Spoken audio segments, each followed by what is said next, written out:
So sustainability is about the life force of the planet being allowed to continue conditions that optimise life itself. If you look at the world as we see it, the climate problem is a result of one imbalance caused by humanity, which is the carbon imbalance. But we have imbalances in a whole lot of other areas around the planet now. Just looking at the elemental imbalances, we've got mercury and lead and all sorts of things, cadmium, causing problems globally in this way. And there are other imbalances that we yet, I'm sure, to fully comprehend. So sustainability is about the life force of the planet being allowed to continue conditions that optimise life itself.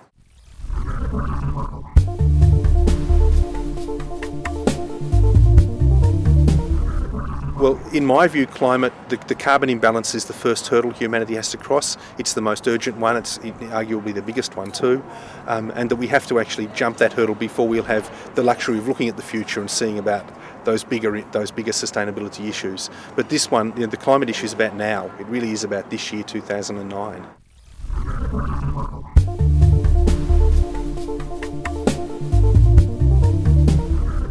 Things like feed-in laws are very important to photovoltaics industry, and I think we should be supporting them. For sectors like wind, however, the mandated renewable energy targets are important, but probably even more important than that is this view about what Australia's energy future is going to be. And if the government came out tomorrow, for example, and said, we're going to be starting to foster electric cars and we're going to be investing in a smart grid, you would see, I think, the wind industry take up, because they'd see there that they have potential storage in those electric cars to basically let them double the electricity they can put into the system. So that sort of stuff's important. There are other ways that could change everything. If the Australian government came out and said that come 2030 there'll be no more conventional coal burning in the country, that would be a huge impetus to industry as well, whether it be clean coal initiatives or whether it be photovoltaics or geothermal or whatever else, because people would see there'd be a use-by date for the old technology and they'd have to start building new. So there's a whole lot of things that could have an influence.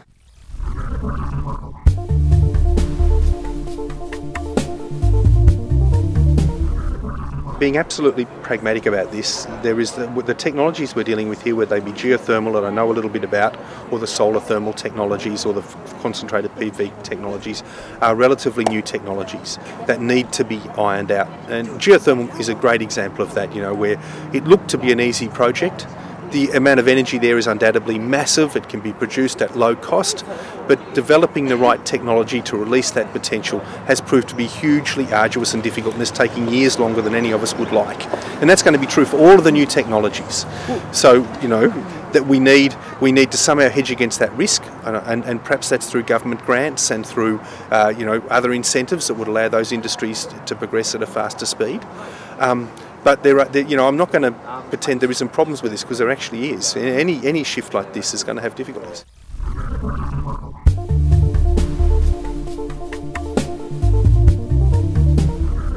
One thing that I think that power shift can offer us is a renewed form of democracy in Australia, where the internet becomes a very important element in our democratic process to allow people to organise, share ideas and produce a sort of a political weight that can be applied one way or the other. Young people are going to be the masters at that. It may not be any of the existing parties that benefit from that sort of thing, but maybe that's the sort of thing which will in future allow a more perfect democracy and disempower the lobbyists and empower the people.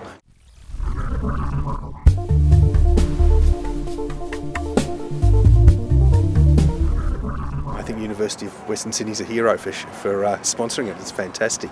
And universities are just incredibly important, because they are the crucible of ideas.